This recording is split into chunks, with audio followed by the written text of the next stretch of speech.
জয় মা মনসা মায়ের জয়। মা গো, সত্যি তোমাকে আজকে এত অপূর্ব লাগছে, এত মিষ্টি লাগছে, বলে বোঝাতে পারবো না।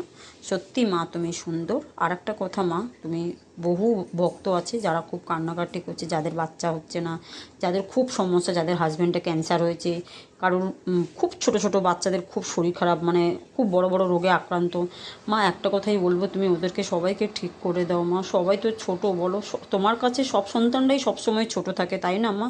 তুমি কেন সবার রোগটা ঠিক করছো না বলো তো মা? আমার খুব কষ্ট লাগে সবাই যখন সোশ্যাল মিডিয়ায় এসে আমাকে জিজ্ঞাসা করে, দিদি ভাই মায়ের মন্দিরে যাচ্ছ, কাজ হচ্ছে? আমি বলছি হ্যাঁ আমার তো খুব ভালো হচ্ছে, কিন্তু মাঝে মাঝে মাকে আমি অভিমান করি, কিন্তু খুব ভালো কাজ হচ্ছে বলে। এ বলছে দিদি ভাই আমার সন্তান হচ্ছে না, সে বলছে দিদি ভাই আমার এটা হচ্ছে না।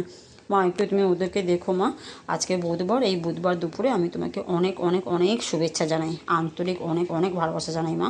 তুমি অনেক অনেক অনেক ভালো থেকো, আর সবাইকে সুস্থ রেখো, শান্তিতে রেখো, আর সবাইকে কৃপা করো, আর সবার মঙ্গল করো মা। আমি শুধু এইটাই চাইবো। আর মা, আমার মেয়েটাকে একটু দেখো মা, মেয়েটার পরীক্ষা চলছে।